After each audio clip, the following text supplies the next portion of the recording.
अस्सलाम वालेकुम स्टूडेंट्स। आज स्टूडेंट हम स्टार्ट करने जा रहे हैं नया चैप्टर जिसका नाम है डिफरेंस एप्लीकेशंस ऑफ डिफरेंशिएशन। इससे पहले जो हम कर रहे थे वो डिफरेंशिएशन सीख रहे थे, how to differentiate a function, how many types of functions are there to be differentiate. ठीक है, इसमें हमने लाइन से जो है 5 to 6 फंक्शंस पढ़े थे नॉर्मल, उसके बाद हमने इम्प्लिसिट फंक्शन पढ़े, हमने पैरामेट्रिक फंक्शंस पढ़े, ठीक है, स्पेशल फंक्शंस पढ़े हमने, और दीगर जितने भी फंक्शन हमारे कोर्स में इन्वॉल्व थे हमने सब फंक्शंस को पढ़ा, उसको डिफरेंशिएट करना सीखा। आज से हम जो चैप्टर का आगाज़ करने जा रहे हैं चैप्टर 5 का, इसमें हम सीखेंगे कि जो डिफरेंशिएशन हमने सीखा है ये कहाँ इस्तेमाल होता है, डेली लाइफ में इसका क्या यूज़ है और इसकी एप्लीकेशंस क्या हैं, हम कहाँ कहाँ इसे इस्तेमाल कर सकते हैं, ये चीज़ें हम इस चैप्टर में कवर करेंगे। इस चैप्टर की 3 एक्सरसाइज हैं, 5.1, 5.2 एंड 5.3, और तीनों की तीनों एक्सरसाइज हमारे लिए इंपॉर्टेंट है, हमारे जो है वो कोर्स के लिए, हमारे बोर्ड के पेपर के लिए। हम स्टार्ट करेंगे 5.1 से। उससे पहले आपको बता दूं कि एग्जाम्पल दे दें आपको एप्लीकेशन में क्या क्या हो सकती हैं। एप्लीकेशन में पहली एप्लीकेशन ये हो सकती है कि हम with the help of differentiation we can find slope. ठीक है, अब स्लोप क्या है, इसके फॉर्मूलाज क्या हैं, इसका बेसिक कॉन्सेप्ट क्या है, इसको मैं डिटेल में चैप्टर नंबर 2 में आपको बताऊंगा, क्योंकि चैप्टर नंबर 2 में स्पेशली जो है वो स्लोप के बारे में एक्सरसाइज है पूरी, और उसमें काफ़ी ज़्यादा इसके अंदर एक्सप्लेनेशन होगी चैप्टर 2 के अंदर, वो आपको समझाएंगे। लेकिन चूँकि यहाँ हमने पढ़ना है इसलिए मैं आपको यहाँ पर थोड़ा सा ब्रीफ ज़रूर करूँगा कि स्लोप किसे कहते हैं। स्लोप का मतलब होता है स्टूडेंट्स के tangent of N inclination from positive x axis. यानी अगर मैं कोऑर्डिनेट एक्सिस बनाऊँ तो ये मेरे एक्सिस हैं, x axis, y axis, negative y axis and negative x axis and negative y axis. अब अगर आपसे बात की जाए कि इसमें पॉजिटिव एक्सिस कौन सा है, पॉजिटिव एक्स एक्सिस ये रहा। यहाँ से अगर कोई भी सरफेस सर्टेन इंक्लिनेशन एंगल पे जाती है, फॉर एग्जांपल मैं कहता हूँ एक सरफेस ये रही, इसकी इंक्लिनेशन ये रही, this is the angle of inclination, कितना इंक्लाइंड है। अगर बिल्कुल फ्लैट है यानी पैरेलल टू एक्स एक्सिस तो हम कहते हैं ये इंक्लाइंड नहीं है, ये पैरेलल टू एक्स एक्सिस है, इंक्लाइंड नहीं है। लेकिन जैसे जैसे फ्रॉम एक्स एक्सिस एंगल बनता है, आपकी जो प्लेन है, आपकी जो लाइन है वो इंक्लाइन होना शुरू होती है, और जब वो वाई एक्सिस में पहुंचती है तो आप कहते हैं अब ये इंक्लाइन नहीं, अब ये वर्टिकल लाइन बन चुकी है। ठीक है, ये मैं समझाना चाह रहा था आपको कि ये इंक्लिनेशन होता है, और स्लोप को हम मोस्टली जो है वो एम से रिप्रेजेंट करते हैं। M is use for the representation of slope. कहीं भी आप स्लोप को रिप्रेजेंट कर रहे हैं तो आप एम से करते हैं, तो इसमें कोई इशू नहीं, पूरी बुक में हमने एम से रिप्रेजेंट करेंगे हम स्लोप को। स्लोप बेसिकली होता है टेंजेंट, साइन कॉस टेन में tangent of inclination, tangent of inclination. Inclination मतलब कितना आप उसको जो है वो एक्स एक्सिस से कितना एंगल बन रहा है आपका, उसे हम एंगल ऑफ इंक्लिनेशन कहते हैं, और टेंजेंट ऑफ इंक्लिनेशन आपको स्लोप देगा हमेशा। ठीक है, अब इसको थोड़ा सा और एलोबरेट करें आपके सामने। तो देखिए स्टूडेंट, अगर मैं यहाँ पर एक ट्राइंगल कंप्लीट करूँ, ठीक है, और ये आपको पता चल गया है कि ये एक राइट एंगल ट्राइंगल है। इस वक्त मैं सिर्फ आपको प्योरली कॉन्सेप्ट दे रहा हूँ, एक्सरसाइज में तब जाएंगे जब हम आपको कॉन्सेप्ट दे चुके होंगे। ठीक है, ये मेरे पास एक राइट एंगल ट्राइंगल बन चुका है स्टूडेंट्स। ठीक है, जिसमें ये मेरे पास क्या है, ये मेरे पास है वाई, ये मेरे पास है एक्स, एक्स एक्सिस में एक्स होगा, वाई एक्सिस में वाई होगा।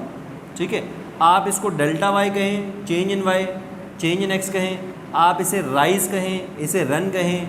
बात आपने ये समझनी है कि स्टूडेंट स्लोप जो होती है एम से उसको रिप्रेजेंट करते हैं, वो बराबर होती है टेन थीटा के, जिसमें टेन थीटा का मतलब ये है tangent of inclination angle from positive x axis. ये इसकी बहुत प्योर डेफिनेशन है। अब अगर आपसे पूछा जाए बताएं स्टूडेंट इस ट्राइंगल में टेन थीटा किसके बराबर होगा, तो आप कहेंगे सिंपल सर, टेन थीटा बराबर होता है perpendicular over base till painted black.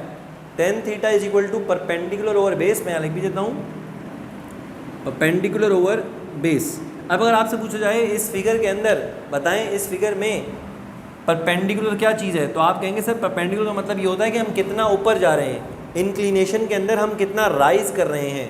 तो आप इसको ये भी कह सकते हो सर परपेंडिकुलर का मतलब ये है राइज, और बेस का मतलब ये है कितना आगे जा रहे हैं हम, तो इसको हम कहते हैं अक्सर रन, इसको कहते हैं हम राइज। तो राइज ओवर रन को भी हम स्लोप का नाम देते हैं। याद रखिए स्टूडेंट, ये तमाम चीज़ें आपको चैप्टर 2 में फिर से काम आएंगी, मैं यहाँ पे थोड़ा सा डिटेल में चला गया हूँ। स्लोप एम से रिप्रेजेंट करते हैं tangent of inclination angle from positive x axis. 10 को अगर आप खोलेंगे तो परपेंडिकुलर ओवर बेस आएगा, परपेंडिकुलर को हम राइज कह सकते हैं और रन को हम एक्स कह सकते हैं। इसी के कंपैरेटिवली अगर मैं राइज और रन की बात कर रहा हूँ आपसे, तो राइज का मतलब ये है कितना राइज हुआ, कितना ऊपर गए का मतलब ये है कितना चेंज आया वाई के अंदर, और कितना चेंज आया x के अंदर, तो आप इसको कह सकते हो delta y over delta x, ठीक है। Change in y with respect to change in x, अगर दोनों में चेंज आएगा तो आपकी स्लोप बरकरार रहेगी। फॉर एग्जांपल अगर मैं कहता हूँ कि एक स्ट्रेट लाइन है, बिल्कुल स्ट्रेट लाइन है पैरेलल टू x एक्सिस, तो आप कहेंगे कि सर अगर मैं एक्सिस बनाऊँ तो इस लाइन का तो कोई एंगल ही नहीं है, ठीक है। तो आप स्लोप इसमें यूँ भी निकाल सकते हैं कि सर आपने समझाया था स्लोप बराबर थी टेंजेंट ऑफ एंगल, और सर इस लाइन का जो एंगल है x एक्सिस से, ये x एक्सिस है, इस लाइन का जो एंगल है x एक्सिस से वो तो ज़ीरो है, तो टेन ज़ीरो निकालेंगे तो आपकी स्लोप क्या आएगी स्टूडेंट्स, ज़ीरो आएगी, कि इसकी स्लोप ज़ीरो है, इसकी इंक्लिनेशन ज़ीरो है, ठीक है। अब अगर यही मैं मफहूम इस पे ले आऊँ कि डेल्टा वाई और डेल्टा एक्स होता है, तो आप कहेंगे सर ये मेरे पास एक लाइन है जिसका वाई तो कुछ नहीं है, देखें वाई में तो चेंज ही नहीं हुआ, सिर्फ एक्स में चेंज हुआ है क्योंकि लाइन पैरेलल है। तो मैं क्या कहूँगा स्टूडेंट्स, वाई में कोई चेंज नहीं आया, यानी राइज नहीं आया, ऊपर नहीं गई ये वैल्यू, राइज नहीं आया, लेकिन रन है। रन का मतलब है डेल्टा एक्स है। अगर इसको सॉल्व करोगे 0 अपॉन डेल्टा एक्स कितना ही बड़ा क्यों ना हो, लेकिन डिवाइड ये हो रहा है, डेल्टा एक्स इससे डिवाइड हो रहा है, 0 से 0 डिवाइड कर रहा है डेल्टा एक्स को, लिहाजा आपका आंसर स्लोप का 0 आ जाएगा। चाहे आप इंक्लिनेशन से देखें, एंगल से देखें, delta Y over delta x से देखें, राइज ओवर रन से देखें, आपका आंसर इसमें 0 ही आएगा। इससे हमें ये अंदाज़ा हो गया स्टूडेंट के स्लोप हमेशा किसी भी लाइन की स्लोप हो, स्लोप का मतलब होता है delta Y over delta X. अब डेल्टा का मतलब होता है, डेल्टा का मतलब मैंने बताया change in Y upon change in X, और change in Y over change in X को हम D Y over D X कहते हैं। और इस चैप्टर के अंदर मैं आपको यहाँ तक लाना चाह रहा था कि स्टूडेंट किसी भी कर्व की जो स्लोप होती है वो उसका डिफ्रेंशिएशन होता है, यानी अगर मैं y को डिफ्रेंशिएट कर दूंगा विद रिस्पेक्ट टू x से, अभी तक तो हम D Y over D x निकाल रहे थे, इसका पूरा चैप्टर हमने किया, चैप्टर 4, जिसमें चारों की चारों एक्सरसाइजेज हमने जो है उसके तमाम सवाल कंप्लीट किए और सब में हमने d Y over D x निकाला। लेकिन उस वक्त हमें ये नहीं पता था कि d Y over D x use कहाँ होगा। आज हमें इसकी पहली एप्लीकेशन ये पता चली कि किसी भी कर्व में, किसी भी कर्व को अगर आप यदि किसी भी फंक्शन को आप डिफ्रेंशिएट करोगे और d Y over D x का आंसर निकालोगे तो बेसिकली वो d Y over D x slope होता है। किसकी स्लोप होता है? उस कर्व की स्लोप होता है जो कर्व हमें गिवन होता है, जो फंक्शन हमें गिवन होता है, उसकी स्लोप निकालने के लिए हम उसको डिफ्रेंशिएट करते हैं। It means D Y over D X of any function और any curve is the slope of that curve और इक्वेशन। ठीक है, आइए चलते हैं। अभी ये स्लोप बताया मैंने आपको, इसी तरीके से एक दो और जो है हमारे पास एप्लीकेशन है जिसको हम फर्दर क्लास में डिस्कस करेंगे। अब चलते हैं, हम एक्सरसाइज का बाकायदा आगाज़ करते हैं और एक्सरसाइज हम जो करने लगे हैं वो है एक्सरसाइज 5.1। ठीक है, 5.1 का स्टूडेंट आप सबसे पहला क्वेश्चन देखें और उसको रीड करें। मैं यहाँ पर बोर्ड पे कॉपी कर रहा हूँ क्वेश्चन आप लोगों के लिए। देख सकते हैं पहला सवाल जो हमें गिवन है वो है find the slope of the tangent. ठीक है, यहाँ पे एक और बात बताएंगे आपको एप्लीकेशन के हवाले से, ये मैं ऑलरेडी बता चुका हूँ आपको। फाइंड द स्लोप, किसकी स्लोप मालूम करनी है? टेंजेंट की at the origin to the curve. यानी बेसिकली मुझे कर्व गिवन है, जब मैं कर्व को डिफ्रेंशिएट करूँगा तो मेरे पास स्लोप आएगी। किसकी स्लोप आएगी? मेरे पास स्लोप आएगी टेंजेंट की। याद रखें स्टूडेंट, कभी भी आप किसी कर्व को, ये कर्व की इक्वेशन गिवन है आपको, ठीक है, एक कर्व है, वो सर्कल भी हो सकता है, वो पैराबोला, हाइपरबोला, एलिप्स हो सकता है, कोई भी कर्व हो सकता है, उस कर्व की आपको इक्वेशन गिवन है। ये स्ट्रेट लाइन की इक्वेशन नहीं है, ये कर्व की इक्वेशन है। कैसे मालूम होगा? वेरिएबल पे हाईएस्ट पावर अगर लीनियर से ज़्यादा हो तो आप समझ जाएं कि ये एक कर्व है, क्योंकि लीनियर अगर पावर होगी, एक्स की पावर 1 या वाई की पावर 1 हो सिर्फ, तो आप कहते हैं ये स्ट्रेट लाइन की इक्वेशन है। लेकिन अगर किसी वेरिएबल पे स्क्वायर या हायर पावर यूज़ हो जाए, इसका मतलब होता है वो कोई कर्व है। और कर्व को, किसी भी कर्व को अगर आप डिफ्रेंशिएट करके d Y over D x निकालेंगे तो वो d Y over D x का कहलाएगा स्लोप कहलाएगा। और वो किसकी स्लोप कहलाएगा? उस कर्व पे किसी भी पॉइंट पे जब टेंजेंट बनता है उस पॉइंट की टेंजेंट की स्लोप गिवन होती है। देखें, अगर मैं ये बनाऊँ, ये कर्व है मेरे पास, ये कर्व की इक्वेशन ये गिवन है फॉर एग्जांपल, और मैं कहूँ इस पर बहुत सारे पॉइंट हैं, लेकिन एक पॉइंट ऐसा होगा, उसने कहा एट ओरिजिन, यानी हमने सारे पॉइंट पे नहीं निकालनी है, हमने ओरिजिन स्पेसिफिक पॉइंट पे निकालनी है।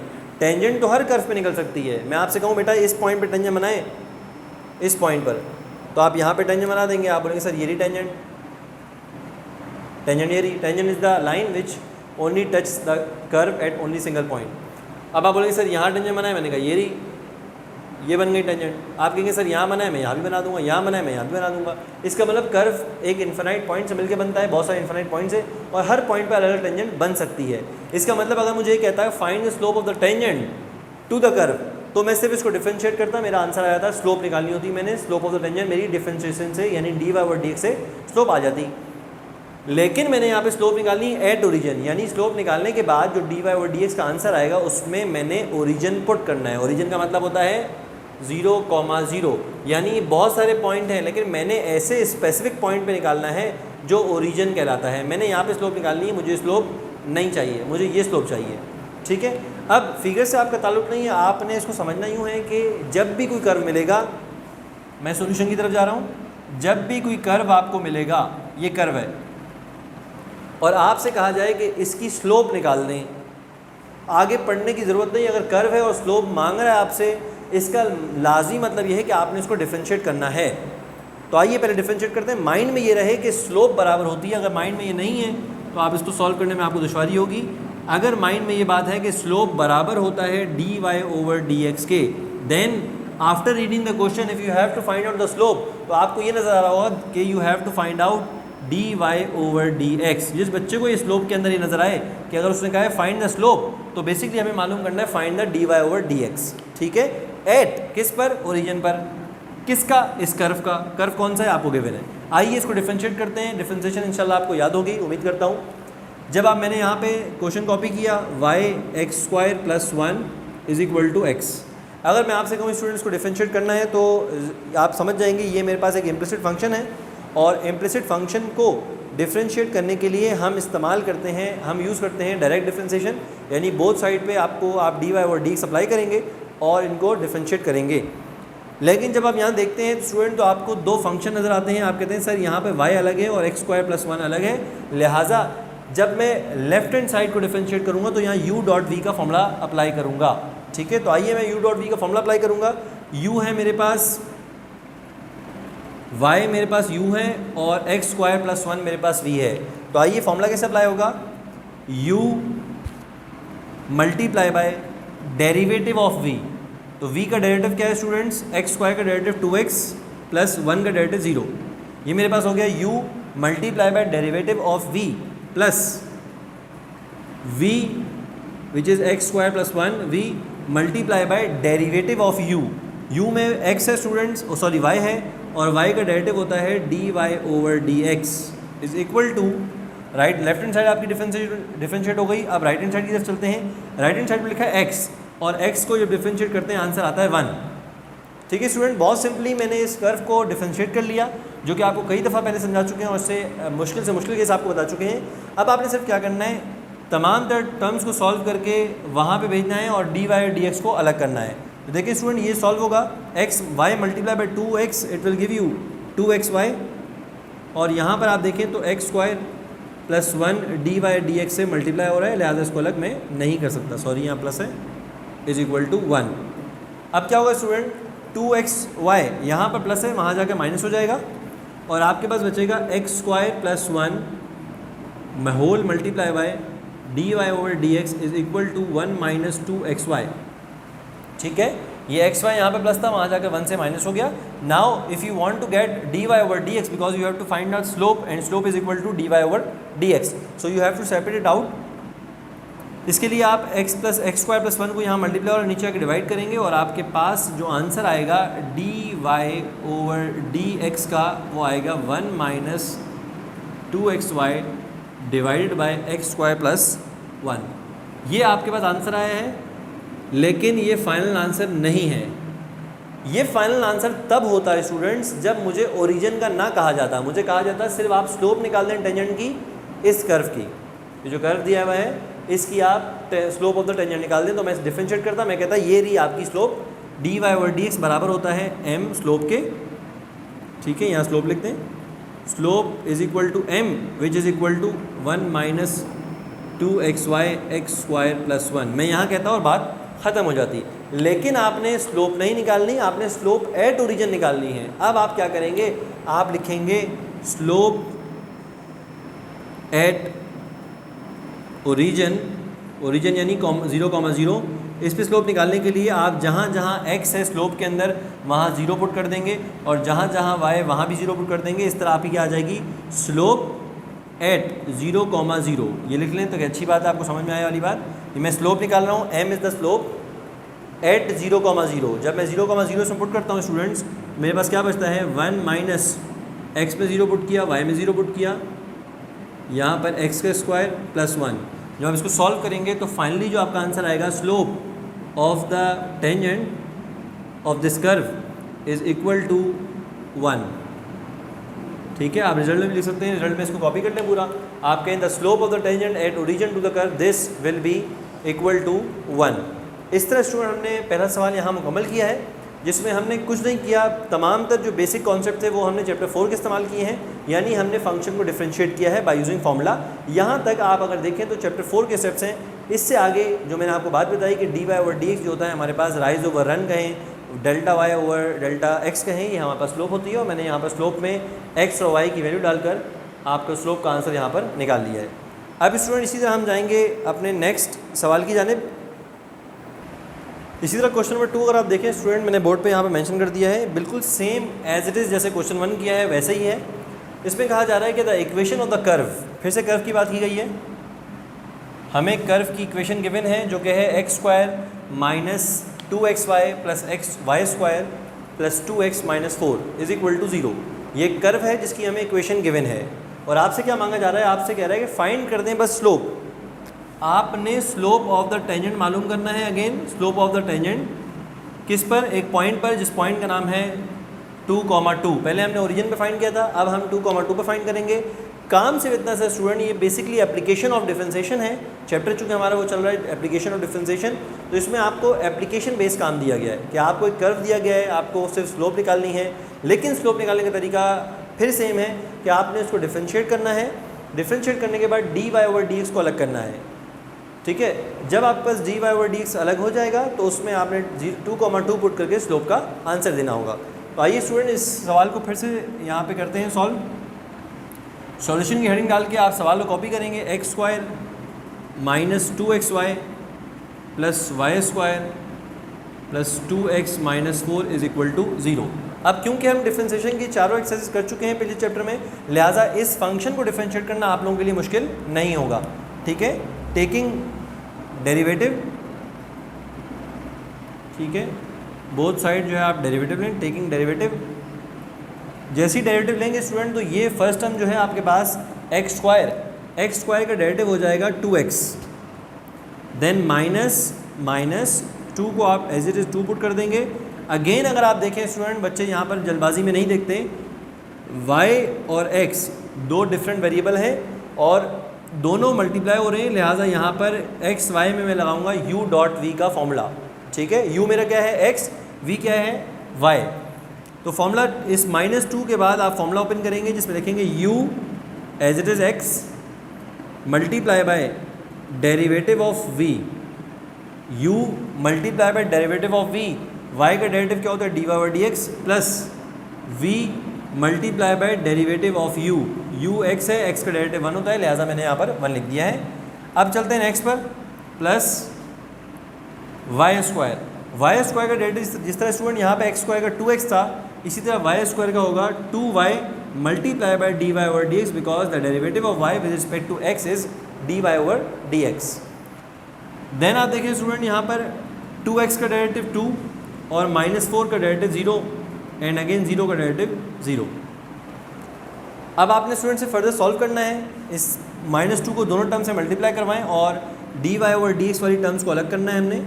2x -2 multiply by x dy over dx, it will become -2x dy over dx, then minus plus minus 2 multiply by y is equal to 2y। फिर यहाँ पर आएंगे हम, इसको कॉपी करेंगे, 2y dy over dx plus 2 is equal to 0। अब student हमारी कोशिश क्या होगी कि हमने स्लोप यानी dy ओवर dx निकालना है, तो लिहाजा दोनों dy ओवर dx की वैल्यूज़ को हम इक्वेशन की उस तरफ ले जाएंगे। ठीक है, in order to get separate from other values.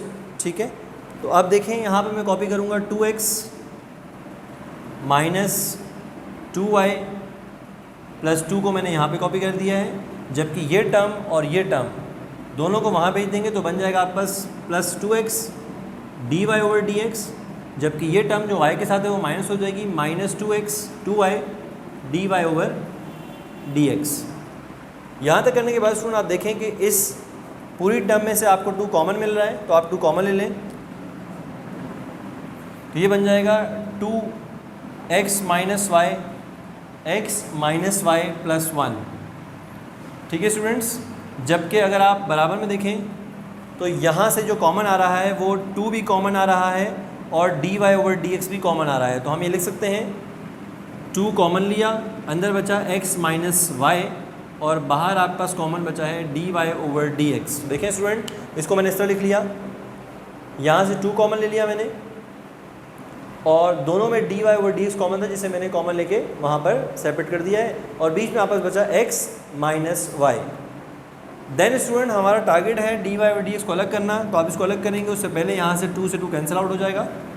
ठीक है, और अब अगर मैं dy/dx को सेपरेट आउट करता हूँ तो आप देख सकते हैं ये y - x - y नीचे डिनोमिनेटर में डिवाइड हो जाएगा और ये बचेगा x - y +1 divided by x - y।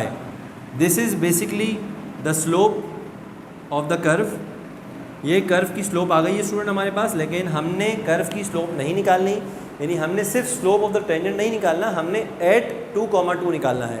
इसका मतलब है कि इसके बाद नेक्स्ट स्टेप ये होगा कि आप स्लोप मालूम करेंगे एट 2, 2। इसको आप ऐसे भी लिख सकते हैं और dy/dx के साथ भी ऐसे लिख सकते हैं कि स्लोप एट 2, 2। ठीक है, और अब आप क्या करेंगे, तमाम इक्वेशन जो स्लोप की इक्वेशन बनी है आपके पास, उस स्लोप में जहाँ जहाँ x और y है वहाँ पे आप 2 पुट कर देंगे, जिसके नतीजे में आप देखिए क्या बनेगा, 2 - 2 + 1 डिवाइडेड बाय 2 - 2। ये आपके पास बचेगा स्टूडेंट्स 1 डिवाइड बाय 0। और जब भी किसी रियल नंबर को आप 0 से डिवाइड करते हैं स्टूडेंट्स, तो आपके पास जो स्लोप आती है, आपके पास जो नंबर बनता है वो बनता है इन्फिनिटी। तो आप ये कह सकते हैं slope of the curve, slope of tangent at origin at 2, 2 of this curve is equal to infinity. लिहाजा आप फाइनल आंसर में इसको इन्फिनिटी लिख देंगे कि 2, 2 पे जो आपकी स्लोप आई है वो इन्फिनिटी आई है और ये आपका फाइनल आंसर हो जाएगा। तो आपने देखा स्टूडेंट, चाहे क्वेश्चन नंबर 1 हो या क्वेश्चन नंबर 2 हो, दोनों क्वेश्चंस में हमने अपने जो कर्व है, जो फंक्शन मिला था, हमें इक्वेशन मिली थी, हमने उसको डिफरेंशिएट किया। सिंपली हमने dy/dx को अलग किया। Once you get this dy/dx, it will be a slope of the equation, वो स्लोप होगी कर्व की, और उस स्लोप में अगर आप पॉइंट पुट कर देंगे तो आपके पास उस पॉइंट पर, स्पेसिफिकली उस पॉइंट पर स्लोप आ जाएगी। नाउ स्टूडेंट, अब हम चलते हैं अपने नेक्स्ट क्वेश्चन की तरफ, which is question number 3। Now student, question number 3 समझाने के लिए आपको थोड़ा सा पीछे और एक और कॉन्सेप्ट देना पड़ेगा, ठीक है, जो कि आसान है समझना। पहले सवाल समझ लेते हैं। Determine the points on the curve, यानी इस दफ़ा हमने क्या निकालना है, पॉइंट्स ऑन द कर्व। इस कर्व के ऊपर पॉइंट, कर्व आपको दिया है, इक्वेशन आपको दी है, ठीक है। आप कहेंगे इस तरह में इसे डिफरेंशिएट कर देंगे तो स्लोप आ जाएगी, इतना हमें पता है पहले 2 सवाल करने के बाद। क्वेश्चन 1 किया हमने, क्वेश्चन 2 किया, जिसमें हमने कर्व को डिफरेंशिएट किया था, और जब आपके पास dy/dx आ जाएगा तो आप कहेंगे आपके पास स्लोप आ चुका है, ठीक है। लेकिन स्लोप में हम डालते थे पॉइंट्स। पहले सवाल में हमने ओरिजिन डाला, दूसरे सवाल में हमने 2, 2 को यूज़ किया स्लोप की इक्वेशन में और उससे स्लोप निकाली। अब इस सवाल में देखें, आपको पॉइंट्स गिवन नहीं है और वही पॉइंट्स आपने मालूम करने हैं। इसका मतलब ये है कि पॉइंट्स आपने मालूम करने का मतलब ये है कि आपने x, y points you have to determine, ये पॉइंट आपने मालूम करना है, जबकि आपको सिर्फ इक्वेशन दी है और एक जुमला कहा है यहाँ पर, where the tangent of the curve, tangent mean equation slope of the curve, where the tangent of the curve, यानी slope of the curve. Slope के बारे में एक हिंट मिली है यहाँ पर, tangent to the curve is parallel to x axis. यहाँ पे उसने हिंट बताई है कि जो टेंजेंट है ना कर्व की, यानी स्लोप जो है ना कर्व का, वो पैरेलल है x एक्सिस के। यहाँ पे जो बात समझाऊंगा स्टूडेंट्स में आपको, वो आपने यूँ समझनी है कि ये मेरे पास एक्सिस हैं, x axis, negative x axis, negative y और पॉजिटिव y। स्टूडेंट उन्होंने कहा line parallel to x axis. पहली बात, जो दो लाइन आपस में पैरेलल होती हैं उनकी स्लोप सेम होती है। ठीक है, मैं लिख भी देता हूँ, आप नोट कर लें। पैरेलल लाइन, ठीक है, parallel lines have equal slopes. जो पैरेलल लाइन होती हैं उनकी स्लोप बराबर होती है। यानी अगर मैं कहूँ ये दो लाइनें हैं, एक लाइन और दो लाइन, ये दोनों अगर आपस में एक दूसरे के पैरेलल हैं, तो स्टूडेंट आप बताएं, अगर मैं, गौर से देखिएगा, अगर मैं यहाँ से एक स्ट्रेट लाइन ड्रॉ करूँ तो जितना एंगल इस लाइन का है उतना ही एंगल इस लाइन का होगा अगर दोनों पैरेलल हैं। तो आप कहेंगे स्लोप होता है बेसिकली, आपको शुरू में बताया, स्लोप होता है tangent of inclination. Positive x axis, ये रहा पॉजिटिव एक्स एक्सिस, इससे ये लाइन और ये लाइन दोनों का जो थीटा है, दोनों की जो इंक्लिनेशन एंगल है वो बराबर है, लिहाजा उनकी स्लोप भी बराबर आएगी। आप ये कह सकते हो कि इसकी स्लोप m1 और इसकी स्लोप, दोनों की स्लोप आपस में बराबर होगी, because they both are parallel lines. तो एक बात यहाँ पर हमने सीख ली कि जो पैरेलल लाइंस होती हैं उनकी स्लोप हमेशा इक्वल होती है। ठीक है, अब यहाँ पे उसने कहा जो टेंजेंट है इस कर्व का, ये जो कर्व है इसकी जब आप स्लोप निकालते हैं, जिस पॉइंट की बात कर रहा है, जो पॉइंट आपने डिटरमाइन करना है, उस पॉइंट पर जो टेंजेंट बनाई जाएगी वो पैरेलल होगी एक्स एक्सिस के। इसका मतलब फॉर एग्जांपल वो टेंजेंट ये रही, मैं एग्जांपल दूं आपको, वो टेंजेंट ये रही, वो टेंजेंट जो है वो पैरेलल है एक्स एक्सिस के। इसका मतलब क्या है स्टूडेंट? इसका मतलब ये है कि द स्लोप ऑफ टेंजेंट, इसको टी कर दो, ठीक है, या एम ही रहने दें आप इसको, slope of tangent is equal to slope of x axis. ठीक है, क्योंकि मैंने आपसे कहा जो दो लाइनें पैरेलल होती हैं उनकी स्लोप बराबर होती है, लिहाजा अगर ये जो टेंजेंट टू द कर्व है, जो इसकी स्लोप है, ठीक है, इसकी जो टेंजेंट बनेगी वो अगर पैरेलल है एक्स एक्सिस के, इसका मतलब है उसकी स्लोप और एक्स की स्लोप बराबर होगी। ठीक है, अब आपको बताएंगे कि एक्स एक्सिस की स्लोप क्या होती है। तो स्टूडेंट स्लोप का सिंपल सा फॉर्मूला है, आप उसे इस्तेमाल करेंगे, और फॉर्मूला यहाँ पे मैंने मेंशन किया हुआ है tan थीटा। ठीक है, अगर मैं आपसे कहूँ कि मुझे टेंजेंट की स्लोप पता करनी, तो आप कहेंगे सर जो एक्स की स्लोप वही टेंजेंट की slope, slope of tangent is equal to slope of x axis. क्यों? क्योंकि दे बोथ आर पैरेलल।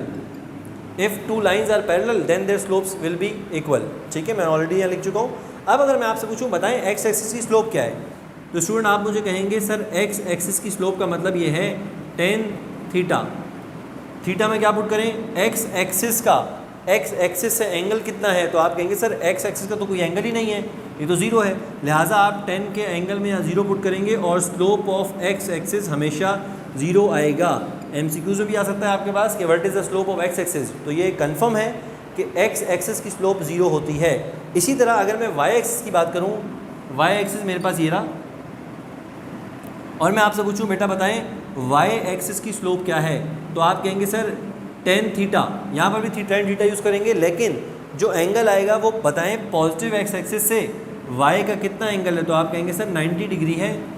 ठीक है, एक्स एक्सिस से इंक्लिनेशन एंगल को हम एंगल ऑफ इंक्लिनेशन कहते हैं, और उसी को हम स्लोप के फॉर्मूले में यूज़ करते हैं। एक्स एक्सिस का, एक्स एक्सिस से एंगल क्या था? ज़ीरो था, लिहाजा मैंने यहाँ पे ज़ीरो पुट किया। एक्स एक्सिस का वाई एक्सिस से जो एंगल है वो 90 का एंगल है, लिहाजा मैं यहाँ पर tan 90 पुट करूँगा, और जब tan 90 पुट करके आप सॉल्व करेंगे तो आपके पास स्लोप ऑफ वाई एक्सिस आ जाएगा इन्फिनिटी।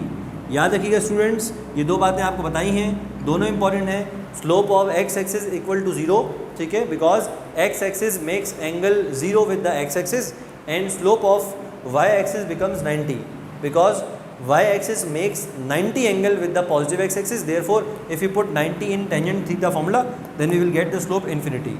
यहाँ पर स्टूडेंट मैंने आपको तमाम तरह अंडरस्टैंडिंग दे दी है स्लोप ऑफ x-axis की, और ये भी बता दिया कि जब दो लाइनें पैरेलल होती हैं तो उनकी स्लोप बराबर होती है। ठीक है, अब मैं चलता हूँ इस सवाल में, जो मैंने आपको समझाना था वो समझा चुका हूँ। अब इस सवाल को सॉल्व करते हैं।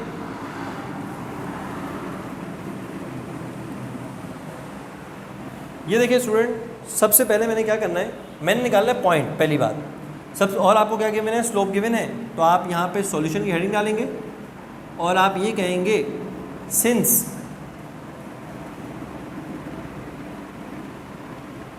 Tangent to the curve is parallel to x axis, ये कहेंगे टेंजेंट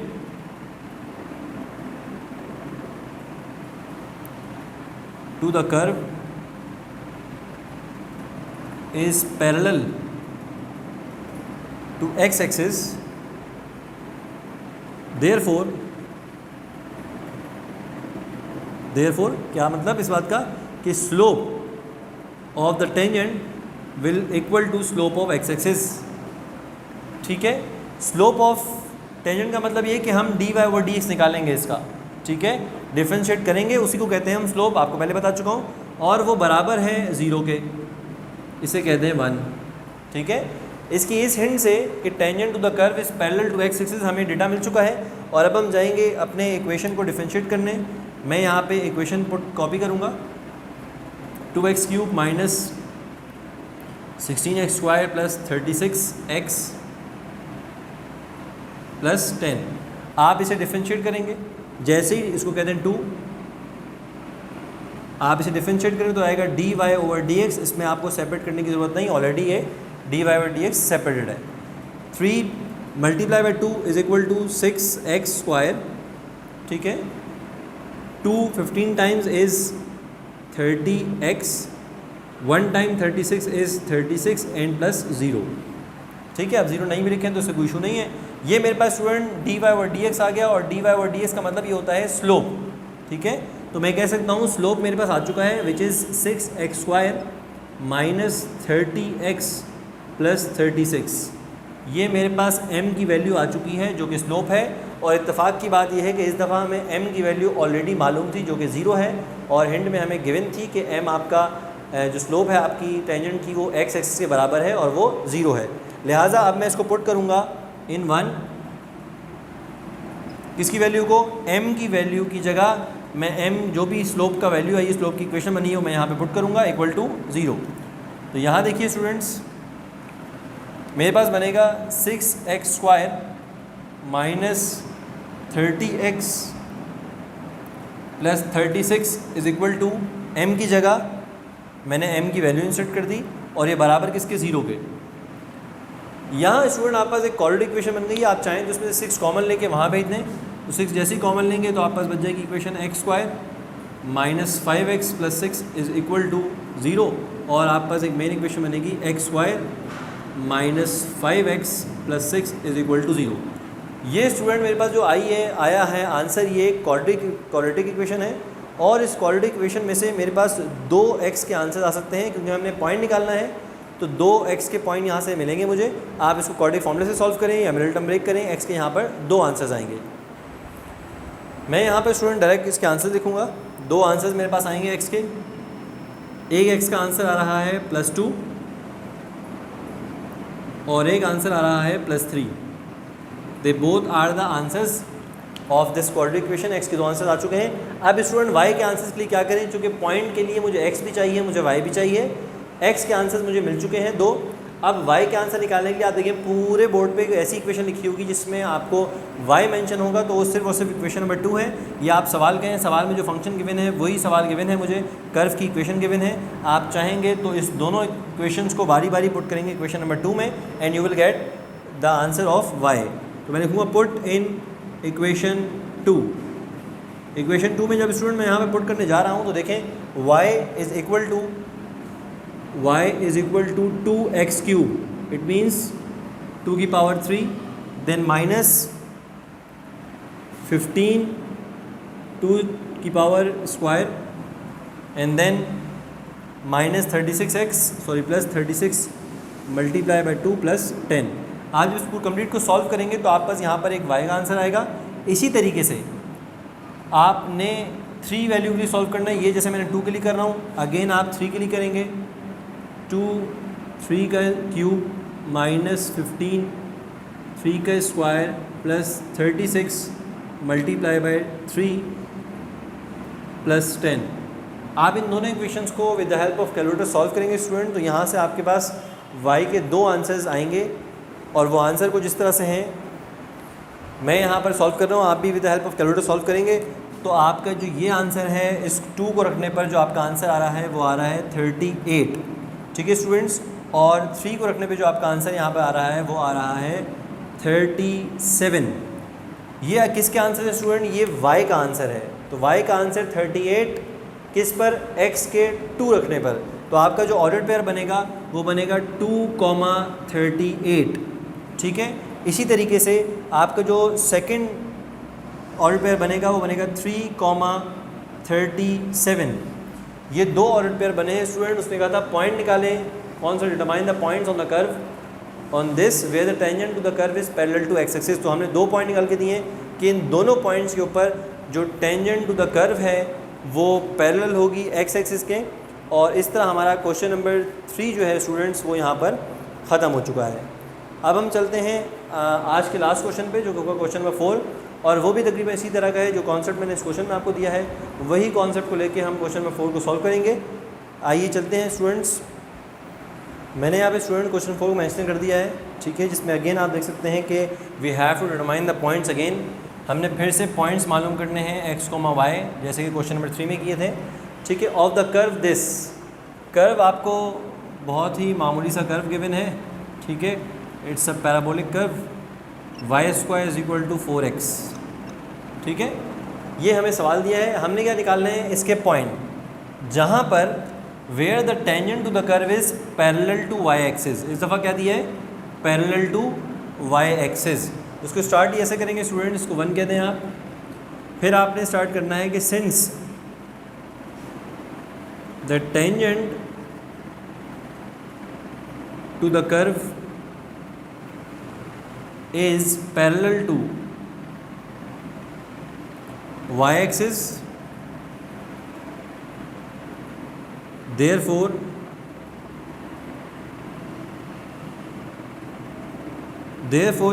जो स्लोप होगी वो बराबर होगी स्लोप ऑफ y एक्सिस के, और y एक्सिस की स्लोप अभी आपको बताया था स्टूडेंट्स इन्फिनिटी होती है, ठीक है। लिहाजा स्लोप में मैंने क्या पुट करना है, इन्फिनिटी पुट करना है। और अब चलते हैं स्लोप की जानिब। स्लोप इसकी कैसे निकालेंगे, सिंपल है, आप इसको डिफरेंशिएट करेंगे। आइए मैं यहाँ पर डिफरेंशिएट करता हूँ इसको। y² is equal to 4x, इसे डिफरेंशिएट करना है स्टूडेंट। तो डिफरेंशिएट करने के लिए आप 2 को गिराएंगे पावर को, 2y मल्टीप्लाई बाय dy/dx, क्योंकि y को डिफरेंशिएट कर रहे हैं तो dy/dx का डेरिवेटिव होता है, जबकि 4x का डेरिवेटिव हो जाएगा 4, ठीक है। देन सेपरेट करेंगे हम dy/dx को, चूँकि हमें स्लोप निकालनी है, लिहाजा dy/dx बराबर हो जाएगा 4 डिवाइडेड बाय 2y।